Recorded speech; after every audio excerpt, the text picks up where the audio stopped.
آج جو جاہل جپٹ مشرک ملحد مردود ہے ان کے سامنے آپ لجاتے ہو، ان کے سامنے ڈرتے ہو، ان کو اس لیے چھوڑتے ہو تاکہ تم زندہ رہ سکو، تمہاری جمعیت رہے، تمہارا دارالعلوم رہے، تمہارے مدرسے رہے۔ خاک ہو ایسے اداروں پر اگر تم نے پوری قوت کے ساتھ وہ والا راستہ اختیار نہیں کیا جس کے بارے میں اللہ فرماتا ہے وَلَا تَهِنُوا وَلَا تَحْزَنُوا وَأَنْتُمُ الْأَعْلَوْنَ إِن كُنتُم مُؤْمِنِينَ۔ فرمایا کہ کمزور مت پڑنا، بزدل مت ہونا، رنجیدہ مت ہونا، غمگین مت ہونا، تم بالا تر رہو گے، بالا دست رہو گے، بلند تر رہو گے اگر مومن رہو، اگر مومن۔ اب آپ مجھے بتائیے اگر ہم بالا تر اور بالا دست نہیں ہیں تو قرآن کی زبان میں ہم مومن نہیں ہیں۔ اللہ کہتا مومن رہو گے، ہوگے تو بالا تر ہوگے، الاعلون کا لفظ بولا گیا ہے، تو ہم بالا تر کیوں نہیں ہیں؟ اب میں بتاؤں آپ کو، ایک تو وہ بات ہے کہ نبی کا طریقہ چھوڑا گیا، صحابہ کا طریقہ چھوڑا گیا، آل بیت کا طریقہ چھوڑا گیا، اور فرقوں میں مت بٹنا، پارٹیوں میں، جتھوں میں، جماعتوں میں، جمعیتوں میں اور مختلف حلقوں میں مت بٹنا، اللہ کہہ رہا ہے۔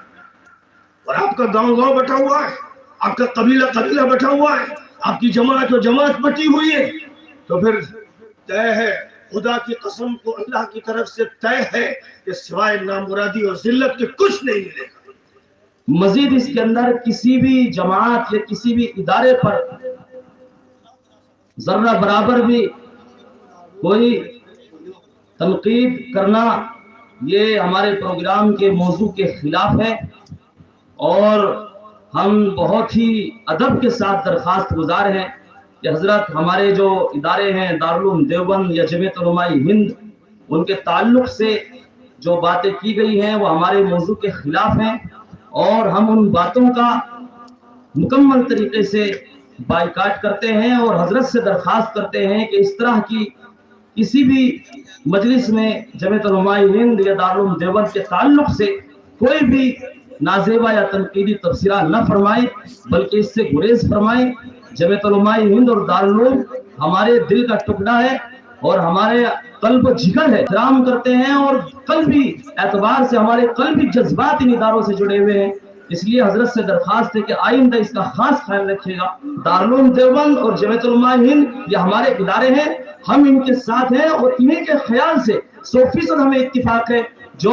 شخصیت ہو یا کوئی بڑے سے بڑا علمی فلسفی ہو، ہم اس کی بات سے ان کے تعلق سے اتفاق نہیں رکھتے ہیں۔ ہمارا مسلک دارالعلوم دیوبند ہے اور جمعیت علماء ہند ہے، جو ان کے خلاف بات کرے گا ہم اس کا 100% بائیکاٹ کرتے ہیں۔ ہمارا یہ اجلاس بائیکاٹ کرتا ہے، ہاتھ اٹھا کر کے بائیکاٹ کریں، سبھی بائیکاٹ کرتے ہیں۔ ہم اپنے اکابر دیوبند سے جڑے ہوئے ہیں، جمعیت علماء ہند سے جڑے ہوئے ہیں، حضرت مولانا سید محمود اسد مدنی سے جڑے ہوئے ہیں، اور ان کے کارناموں اور ان کی خدمات سے جڑے ہوئے ہیں، ان کے نظریے سے جڑے ہوئے ہیں، ان کی سوچ سے ہم جڑے ہوئے ہیں، اور ان کے مشن سے ہم آنکھ سے آنکھ ملا کر اور کاندھے سے کاندھا ملا کر کے ہم پوری زندگی کام کرتے رہیں گے انشاءاللہ۔ ہاتھ اٹھا کر تعریف فرمائیں۔ سبھی حضرات ساتھ ہیں، حضرت مولانا سید محمود اسد مدنی اور دارالعلوم دیوبند کے مشن سے 100% اتفاق ہے انشاءاللہ۔